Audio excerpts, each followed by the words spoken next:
Muy buenos días. Hoy volvemos a tener el gusto de tener con nosotros a Jorge Gelti en esta crónica de sus viajes y ahora nos vamos a adentrar en un viaje de Jorge por el mundo de Piero de la Francesca. ¿Qué tal, Jorge? ¿Cómo estás? Bien, aquí estamos, todo bien y bueno, eh, vamos a hablar un poco de Piero de la Francesca. Por empezar, no es el artista que más venero, pero es uno de los que más importancia tiene para mí. Eh, la característica que lo trae aquí a esta charla contigo, con Roberto, es que es uno de esos artistas que se ve poco si no se va a los lugares donde él vivió, donde él trabajó. Primero porque hay obras que no se pueden mover, eh, frescos sobre la pared, eh, y otras obras eh, que no admiten ningún tipo de desplazamiento. Y esto lo categoriza en una forma especial de que uno puede elegir entre leer de él, conocer su vida, que es el pleno siglo XV del Renacimiento italiano, o hay que ir a los lugares donde realmente dejó sus obras maestras. Y estos, como hay pocos artistas así, pero Piero es uno de ellos. Y eh, por suerte, no es el mundo de hoy donde para conocer una persona hay que ir a China y después a Sudamérica y después a Europa. Eh, sus viajes fueron en ese momento limitados. Y si uno mira en el mapa entre Urbino, donde creo que nació, o él nació en San Sepolcro, que es un pequeño pueblo que yo visité dos veces, y trabajó en Urbino, trabajó en Arezzo, trabajó en Monterqui, que es otro pueblito sumamente pequeño, y algunos lugares más. Y bueno, teniendo interés en su obra, es un viaje que yo organicé y, y, y que realicé dos veces en mi vida. Una vez, no me acuerdo, pero debía tener 30 años, estando en Florencia, por no sé cuántas veces, por su importancia dentro del arte italiano. Me escapé en auto durante 2 días y recorrí los pueblos mencionados. Y después quise eh, rehacer este mismo viaje, también creo que era 2 días o máximo 3 días, con Silvi, con mi esposa actual.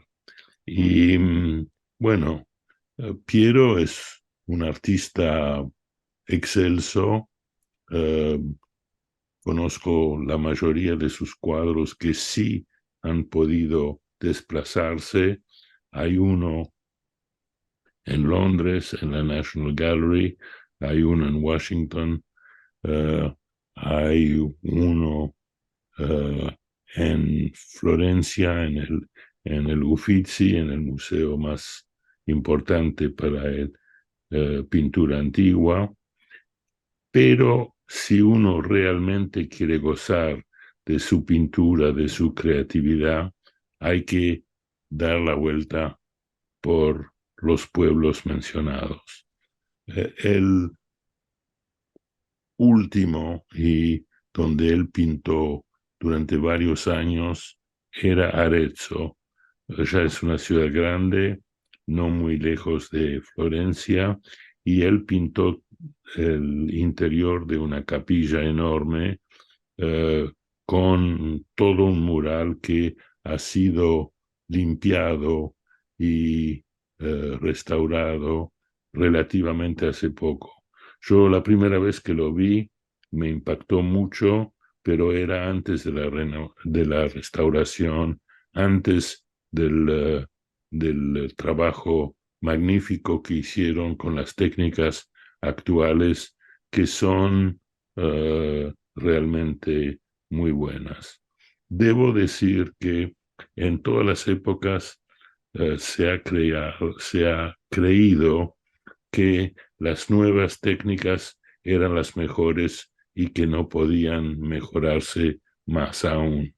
Y siempre el, el desarrollo de las técnicas, el desarrollo de los conocimientos de la pintura, siempre han demostrado de que sí se van mejorando y se encuentra algo más que se puede agregar o eliminar o eh, esclarecer en forma tal de que le dé todavía más vida a la obra que se está restaurando. En Arezzo es fabuloso la capilla de, de, eh, que pintó Piero y la he visto, como dije, antes de que fuera restaurada, donde tenía siempre como un velo un poco opaco sobre la superficie por el humo, desde ya no de los cigarrillos que no existían en esa época, pero de las velas, eh, y después de restaurar y limpiarlo, eh, volvió a brillar con todo su eh, magnificencia. Bueno, quería mencionar de que Piero, como otros que yo he tenido mucho interés en conocer realmente eh, como uno debe, eh, está Piero de la Francesca y el viaje que realicé. Podría agregar, por ejemplo, porque es un caso diferente, al Greco. El Greco, Antes de pasar al Greco, ¿no me contás un poquito la temática que pinta Piero en esa capilla de sí, Arezzo? sí, por supuesto, siendo siglo XV italiano, se trata de cuentos bíblicos. Se cuenta de situaciones descritas en la Biblia y luego inventada o eh, descripta por el artista. Eh, hay que, los casos específicamente eh, tocados no los tengo de memoria, pero son todos hechos bíblicos descritos en la Biblia. Una característica de Piero, te pregunto, es también ese tema de las perspectivas y los espacios arquitectónicos donde ubica sus personajes, ¿no? Sí, sí, él dominaba esto, era el pleno Renacimiento, es siglo XV. Hay discusiones sobre su fecha de nacimiento. Ha sido eh, determinada sin pruebas por distintas fechas entre 1512 y 1520 y murió al final de ese siglo. Vivió bastante tiempo por lo que era en esa época lo habitual, pero si nació realmente en 1512, hubiera vivido 80 años. A lo mejor vivió 75 o 72 o 76.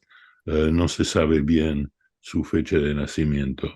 Era en el pueblo de San Sepolcro, que sigue siendo un pueblo muy pequeño. Está en la ruta entre Urbino, donde trabajó, y Arezzo, donde dejó su obra más importante. Eh, ¿Hay Mucho más. también obra en San Sepolcro? ¿Hay obra de él? Hay en San Sepolcro hay obra de su juventud, que ya tenía enorme talento, y hay obras, sí. así Hay como el obras en Urbino. Monterqui, que es otro pueblo muy, muy pequeño, donde hay una coronación de la Virgen muy, muy famosa, pero la cumbre absoluta es en Arezzo. Y, y bueno, Arezzo ya es una ciudad mediana y está al alcance desde Florencia, desde Firenze, son menos de una hora en coches. No, no, no es un desplazamiento mayor.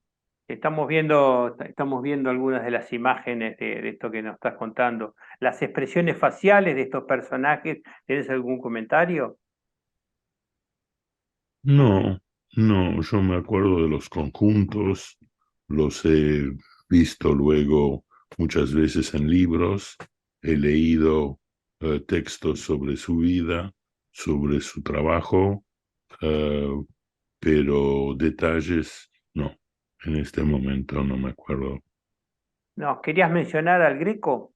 Sí, yo menciono al Greco porque es otro artista muy, muy importante donde el desplazamiento es tal vez no una obligación, pero sí una recomendación, porque el Greco se ve muy bien en Nueva York, en el Metropolitan, se ve muy bien, por supuesto, en el Prado, más que en cualquier otro lado, y se ve en muchísimos otros museos, pero él vivió y trabajó en Toledo y hasta que uno no visita Toledo, no visita su casa, no visita su obra mayor sobre el enterramiento de, no me acuerdo el nombre del eh, eh, noble, eh, que es una enorme pintura en dos niveles, el nivel tierra y el nivel cielo,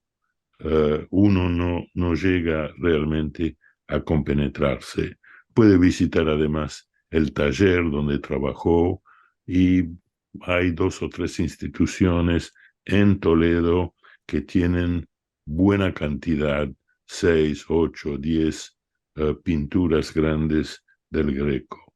Y ese eh, viaje realmente es un complemento a lo que uno puede ver en ciudades más visitadas, las que nombré, por ejemplo, y, y uno realmente lo entiende, lo penetra si uno va a Toledo. Si uno no va a Toledo, ve muy buenas obras, pero no tiene la misma importancia, el mismo peso. Qué interesante esto, ¿no? De conocer al artista a partir de su lugar de movimiento, de nacimiento, ¿no? Se imbuye de todo ese ambiente. Seguramente debe ser una experiencia completamente distinta que andar recorriendo salas y pasillos de museos. Completamente es otra cosa, es además el entorno donde vivió su casa o su taller. eh, Habrán sido modificados, habrán sido restaurados, pero uno siente el ambiente del artista y de cómo trabajó, de dónde tenía sus caballetes y eh, para mí multiplica mucho la experiencia en sí. Qué fantástico. Che, Jorge, muchísimas gracias. La verdad que es una preciosa perspectiva y que a uno lo invita a viajar diferente, ¿no? A partir de esto que decís. Te Sí, agradezco mucho. Sí. hay media docena de artistas que a mí me interesan, que yo mm, me he tomado el placer, porque no es el trabajo, de recorrer sus lugares de trabajo, porque uno eh, amplía muchísimo la perspectiva que uno puede tener. Tal cual, tal cual. Nos vemos la semana que viene y seguimos viajando con artistas del Así, pasado. como no. Bueno, Muchas gracias y hasta pronto. chao, querido. Buena semana.